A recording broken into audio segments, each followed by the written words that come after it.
और दौसा से breaking news सामने आ रही है। इसरदा दौसा परियोजना के तृतीय पैकेज का शिलान्यास कल होगा। लालसोट के डूंगरपुर गांव में शिलान्यास का कार्यक्रम रखा गया है, जिसमें खुद मुख्यमंत्री भजनलाल शर्मा की मौजूदगी रहेगी।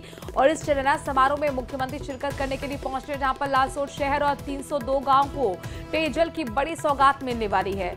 ये बड़ी परियोजना है। 350 करोड़ की पेयजल परियोजना का कल मुख्यमंत्री शिलान्यास करेंगे। करीब 350 करोड़ की पेयजल परियोजना में लालसोट शहर और 302 गांव को पेयजल मिल पाएगा। इस परियोजना के तहत लालसोट क्षेत्र के 33,460 घरों में नल कनेक्शन देकर पेयजल उपलब्ध करवाना प्रस्तावित है। परियोजना के तहत लालसोट क्षेत्र में 8 स्वच्छ जलाशय बनेंगे। 47 उच्च जलाशय इनावा और टोड़ा ठेलका के साथ भगतपुरा, डिडवाना और पीतलवास में बनेंगे पंप हाउस।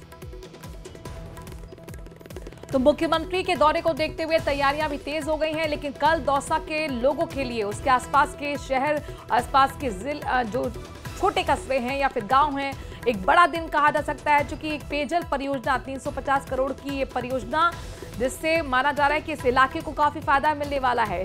परियोजना की सौगात कल मुख्यमंत्री देने वाले हैं। शिलान्यास करने के साथ ही आशीष हमारे संवाददाता जुड़ेंगे, तो जाहिर तौर पर इस खबर के मायने भी आपको हम बताएंगे। लेकिन एक बड़ा दिन कहा जा सकता है। मुख्यमंत्री जब दौसा के लोगों को बड़ी सौगात देने के लिए शिलान्यास कार्यक्रम में पहुंच रहे हैं। परियोजना के तहत लालसोट में 8 जलाशय बनेंगे। उच्च जलाशय लालसोट क्षेत्र में बनेंगे। इंदावा, टोड़ा, ठेलका, भगतपुरा में भी पंप हाउस बनाए जाएंगे। डिडवाना, पीतलवास में भी बताया जा रहा है पंप हाउस बनाएंगे।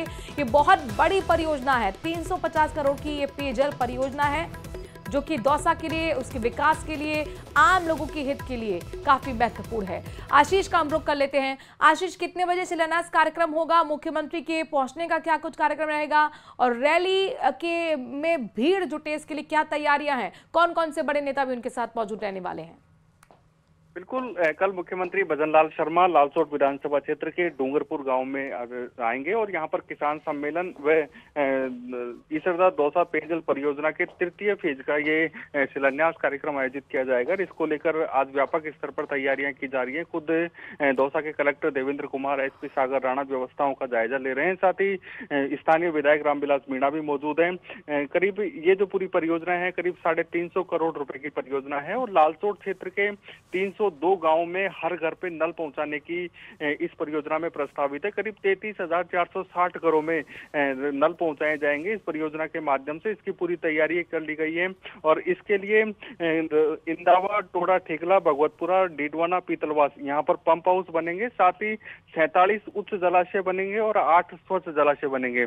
यानी एक बड़ी परियोजना है और हर घर नल पहुंचाने के लिए एक बड़ी प्लानिंग के साथ ये परियोजना तैयार की गई है। इसके लिए 350 करोड़ रुपए स्वीकृत हो चुके हैं। 10 जुलाई को ही ये स्वीकृति आदेश हुए हैं और अब इस कार्य का शिलान्यास किया जाएगा। और कल मुख्यमंत्री भजनलाल शर्मा 2 बजे डूंगरपुर गांव में पहुंचेंगे और एक बड़ा कार्यक्रम आयोजित किया जा रहा है, जिसमें किसान सम्मेलन और शिलान्यास कार्यक्रम है। मुख्यमंत्री भजनलाल शर्मा के साथ साथ अन्य विधायक भी यहां पर मौजूद रहेंगे और दौसा जिले के चारों बीजेपी विधायक, इसके अलावा अन्य आसपास के विधायकों को भी आमंत्रित किया गया है। और एक बड़ा कार्यक्रम होने जा रहा है। तमाम जानकारी हम तक पहुंचाने के लिए। हर घर नल एक महत्वपूर्ण योजना है और केंद्र सरकार इसे बड़ी उपलब्धि भी बताती है। सिरोही मुख्यालय पर सबसे पुराना बाल मंदिर विद्यालय अपनी दुर्दशा के आंसू रो रहा है। झालावाड़ में हुए स्कूल में हादसे के बाद सिरोही का बाल मंदिर विद्यालय भी पिछले कई वर्षों से रिनोवेशन की मांग करते हुए नजर आया है। स्कूल के कमरे में पानी भर चुका है, जर्जर हो चुके हैं कमरे। स्कूल के मैनेजमेंट ने शिक्षा विभाग में कई बार रिपेयरिंग को लेकर लिखित में पत्र तक दिए।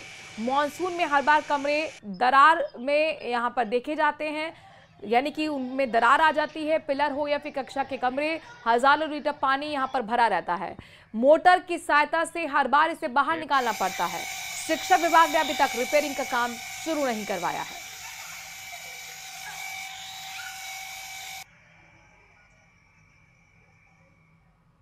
सीएम भजनलाल अंबावाड़ी स्थित उच्च माध्यमिक बालिका आदर्श विद्या मंदिर सभागार में आयोजित श्रद्धांजलि सभा में पहुंचे, जहां उन्होंने आरएसएस के वरिष्ठ प्रचारक और पाथेगढ़ के संरक्षक स्वर्गीय माणकचंद को श्रद्धा सुमन अर्पित कर श्रद्धांजलि दी।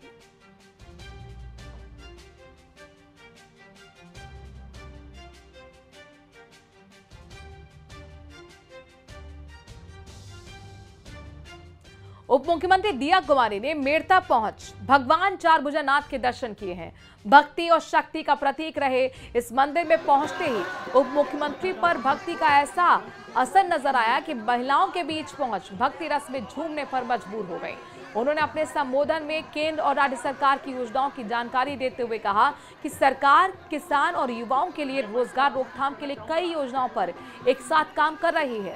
राजस्थान को विकसित राजस्थान बनाने की दिशा पर कार्य किया जा रहा है। सरकार में आप सभी की भागीदारी सुनिश्चित हो और अंतिम पंक्ति में बैठे व्यक्ति तक सुविधाओं का लाभ पहुंचे, इसके लिए लगातार सरकार तत्पर है।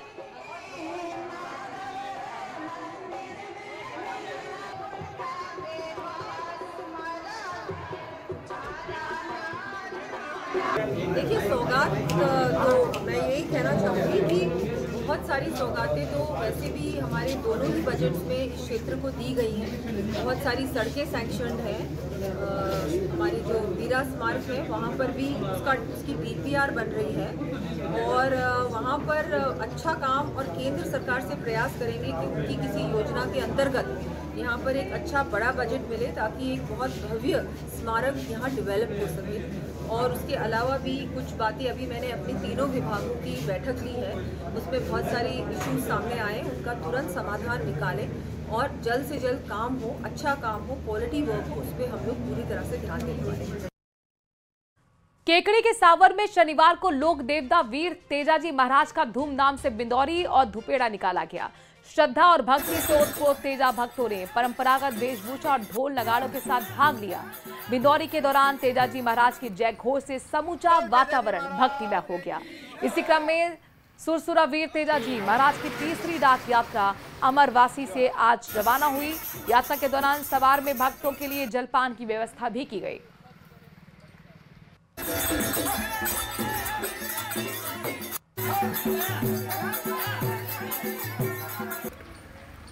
तेजाजी महाराज की। वहीं झीलों की नगरी उदयपुर के डोरे नगर में बाबा श्याम झूले पर विराजित हुए। सावन के पवित्र महीने में भक्तों ने अपने आराध्य देव श्याम को झूला झुलाया। सावन में इस बार बाबा का झूले में अलौकिक श्रृंगार किया गया, तो वहीं भजनों के साथ भक्त झूमते हुए नजर आए। भजन कलाकारों ने एक से बढ़कर एक भाव भजन के साथ सावन के मनमोहक भजन गाए।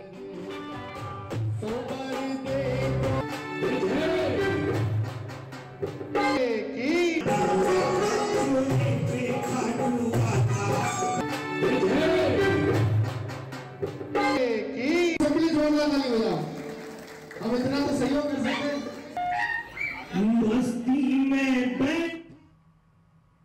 सीकर के नागवा गांव के जवान राजेंद्र प्रसाद बगड़िया का आज उनके पैतृक गांव में सैन्य सम्मान के साथ अंतिम संस्कार किया गया। 2 साल के बेटे दिव्यांशु ने पिता को मुखाग्नि दी तो वहां पर मौजूद लोगों की आंखें नम हो गई। इससे पहले बेटे की पार्थिव देह को देखते हुए मां और पत्नी बेसुध हो गए। रविवार को पार्थिव देह पैतृक गांव नागवा पहुंचा। दोद पुलिस थाने से नागवा तक 10 किलोमीटर की तिरंगा यात्रा में 600 से ज्यादा बाइक और हजारों लोग शामिल हुए।